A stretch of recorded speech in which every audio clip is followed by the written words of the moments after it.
السلام عليكم، ازيكم يا شباب؟ اهلا بيكم في اليوم ال11 من تحدي 30 يوم جافا سكريبت على ليد كود. سؤال النهارده هو السؤال الاخير في التطبيق على الفانكشن. هنلاقي الريت بتاع السؤال ميديم. الميديم بيكون يعني تفكير فيه اعلى شويه من الايزي. ما بتكونش صعبه بس بتكون محتاجه تنظم بس افكارك، والسؤال بسيط.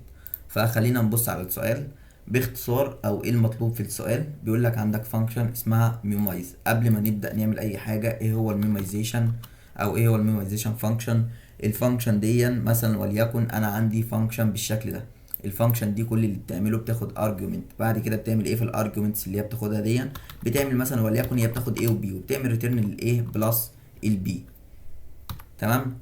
فوليكن انا رحت جاي بعت لها واحد واتنين. ايه المفروض يحصل؟ هتقول لي هتروح جايه واخده الواحد والاتنين وعامله ريتيرن الواحد زائد اتنين اللي هو التلاته.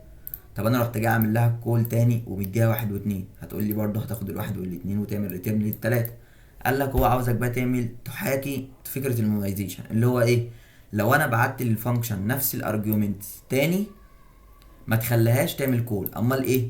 تكون انت مخزن الريزلت بتاع الواحد والاتنين ده عندك، التلاته دي تكون مخزنها عندك في مكان عامل لها كاشنج. تمام، وتبدا ترجعه لي على طول من غير ما تروح تعمل كل الفانكشن. يبقى انا كده وفرت سبيس وفرت تايم، مش كل شويه هعمل كل الفانكشن وهكذا. تمام. طب انا دلوقتي يعني بطريقه بتفكيرنا كده، ايه المطلوب؟ انا دلوقتي عشان افهم اعرف ازاي للارجيومنتس اللي داخله لي الريزلت بتاعها ده.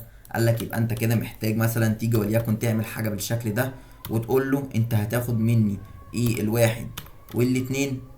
تمام، وهقول له ودول الريزلت بتاعهم تلاتة ادام هو عمل لهم كول. ليه؟ عشان اجي في المره اللي بعديها لو عمل كل الواحد والاتنين اروح ابص في المكان اللي انا مخزن فيه الحاجه بتاعتي، هو الواحد والاتنين موجودين؟ قال لك اه.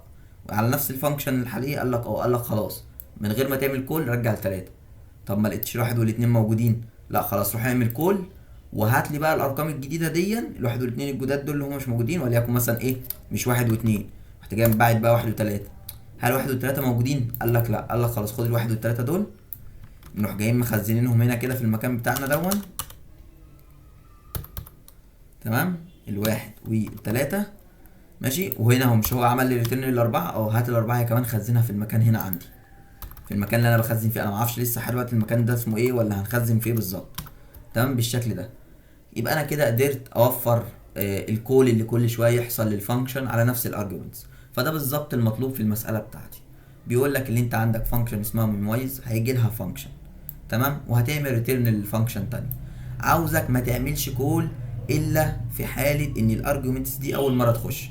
طب لو الارجيومنتس دي دخلت قبل كده، خلاص ما تعملش كول، اعمل كاشنج. انت هتكون عامل كاشنج للريتيرن اللي طلع منها من الفانكشن بناء على الارجيومنتس دي. ابدا رجعه لي من غير ما تعمل كل الفانكشن. فمثلا وليكن في اول كيس عندنا، وليكن انا عندي الواحد والاتنين. تمام، انا هنشرحها على البنت عشان الناس تفهمها اكتر.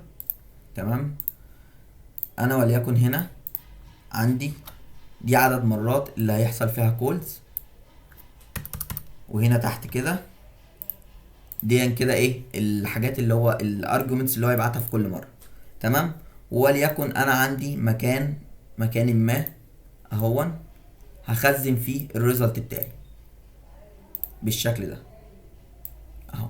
هحط الارجيومنتس بتاعتي هنا وهحط الفاليو او الريزلت بتاع الارجيومنتس دي هنا. فهيجي مثلا وليكن دي الفانكشن اللي عندي بتعمل مثلا وليكن sum. ايه اللي هيتم؟ كالاتي: اول ارجيومنت دوت هيجي يعمل له كول اهو، بيعمل كول. اول ارجيومنت الواحد والاتنين تمام هيعمل لهم كول. قبل ما اروح للفانكشن هروح جاي رايح هنا، هل الواحد والاتنين موجودين في المكان ده؟ قال لك لا مش موجودين. خلاص يبقى اروح اعمل كول.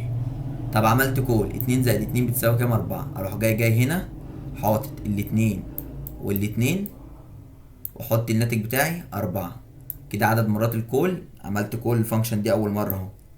نيجي في الاتنين والاتنين اللي بعديها، اروح جاي قبل ما اروح اعمل كول اروح جاي رايح، هل الاتنين والاتنين دي موجوده هنا؟ قال لك اه موجودين. خلاص رجع له 4 على طول. يبقى انا دي اول 4 هي اللي كانت اول مره في الكول، وادي هنا من غير ما اعمل كول رحت جاي مرجع له 4 تاني. نيجي بعدها قال لي جيت كول كاونت، عدد المرات اللي حصل فيها كول. احنا عملنا كول مره واحده بس، المره التانيه رجعنا الفانكشن. وهكذا بقى باقي الكلام.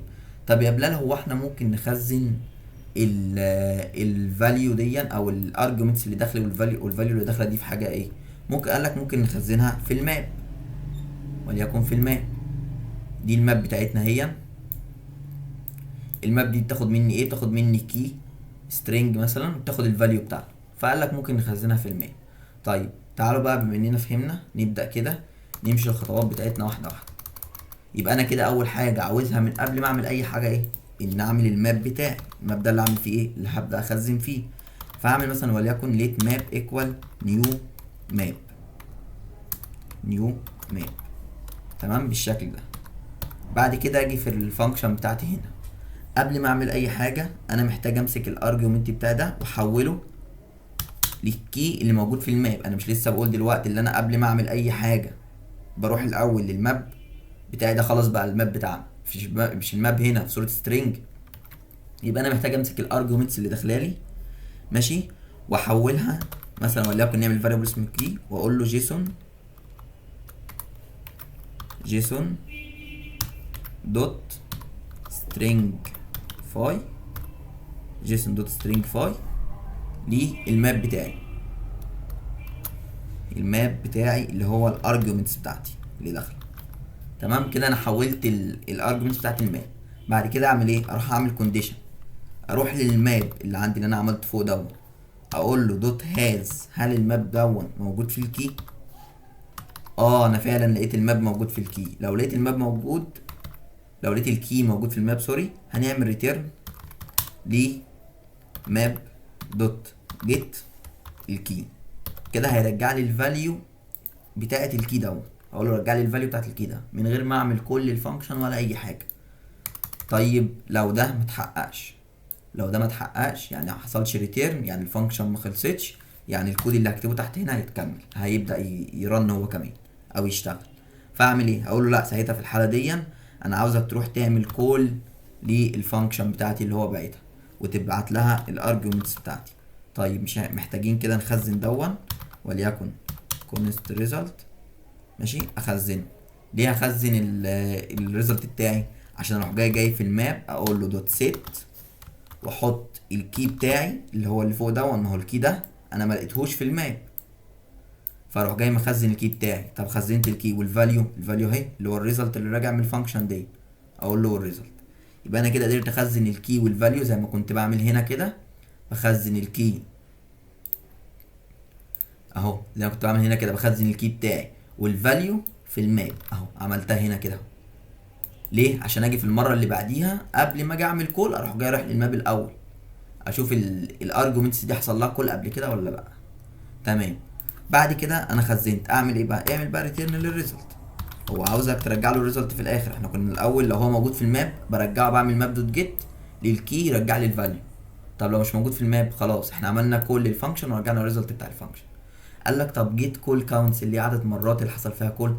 اما جيت اسرش عن الموضوع ده لقيت اللي انت ممكن ما تعملهاش، ده ممكن تعمل فاريبل وتمشي تعمل بلس بلس في كل مره تعمل كل الفانكشن. لكن قال لك هو الليت كود بيعمل حاجه في الخلفيه كده بالشكل ده، اللي هو بيشوف هل الاكشن الحالي كول، لو كول بيعمل مميز للفانكشن بتاعتك بيعمل لها كول. لا اما لو جيت كول كاونت هو بيكون عامل فاريبل اسمه كول كاونت وبيعرف هو عدد مرات الكول، فانت مش محتاج تعملها. الدليل على كده هنشوفه دلوقتي لما نيجي نرن. تمام. يبقى احنا تاني نرجع، انا وليكن بقى دلوقتي جاي لي 1 و2، رحت جاي ماسك الواحد والاتنين دول. تمام. دخلت هنا رحت جاي مخلي الواحد والاتنين بالشكل ده، 1 وال2 دول كده بقول الكي بتاعي. بعد كده اروح في الماب، هل الواحد والاتنين دول موجودين في الماب؟ انا لسه الماب بتاعي اهو، وليكن الماب بتاعي بالشكل ده اهو لسه فاضي مفيهوش اي حاجه. هل واحد والاتنين موجودين هنا؟ قال لك لا. خلاص ساعتها هنعمل ايه؟ مش هنخش اللوب، مش هنخش الكونديشن ده. هعمل ايه؟ هروح اقول الفانكشن بتاعت صم 1 زائد 2 3، راح جاي مرجع لي 3. بعد ما رجعت 3 اروح جاي ايه؟ رايح للماب بتاعي.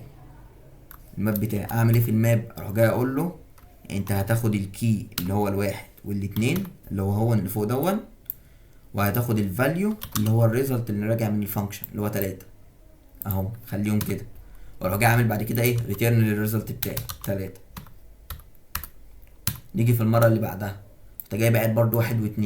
انا خلاص كده الماب بتاعي هو. هات كده الماب ده حطه هنا كده تاني عشان نستخدمه. انا دلوقتي بقى ايه، رحت جاي اعمل كل 1 و2 تاني، رحت جاي محولهم لكي.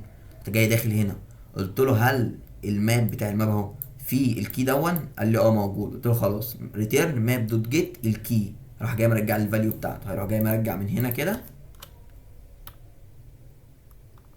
عمل ريتيرن للتلاتة. طب عمل ريتيرن للتلاتة، هل كل اللي تحت ده هيتنفذ؟ قال لك لا مش هيتنفذ. خلاص يبقى انا كده عرفت، قدرت اعمل كول للفانكشن مره واحده تمام، ورجعت المرتين اللي جالي فيهم الارجيومنتس. ادام نفس الارجيومنت دخل مرتين يبقى انا مش محتاج اعمل كل الفانكشن تاني. يا رب يكون السؤال يعني فهم. مش صعب، مش صعب خالص، محتاج بس انك تفهمه. في كذا طريقة حل غير دي ممكن تستخدمها. يعني حاول بس تقرأ السؤال كويس تمام، وان شاء الله هتلاقي الاجابة، يعني هتلاقي الاجابة جت في دماغك. رتب الافكار زي ما احنا رتبنا كده ورسمنا، هتلاقي نفسك فهمت اللي عايز يتكود ايه. تمام، نرن كده بسم الله الرحمن الرحيم. string result is not valid value. ثانية الفانكشن هنا محتاجة الارجومنتس. تمام، انا كنت بعتها لها في صورة يعتبر array. محتاج تعمل ريست بارامترز اللي احنا اتكلمنا عليها المرة اللي فاتت. ماشي، نرن كده تاني بسم الله. تمام، سبميت. تمام، اكسبتد. اتمنى يا رب يكون السؤال اتفهم، اكون قدرت افيدكم. ما تقلقش من السؤال، السؤال بسيط، محتاج بس انك تفهم الميمويزيشن، تفهم السؤال كويس، ترتب زي ما انا عملت كده افكارك، هتلاقي السؤال سهل. لو عندك اي استفسار تقدر تكلمني، تقدر تعمل سيرش، تعرف يعني تعرف او تفهم المسألة كويس، تكلم شات جي بي تي تفهم منه المسألة كويس وتبدأ تكودها. والسلام عليكم ورحمة الله وبركاته.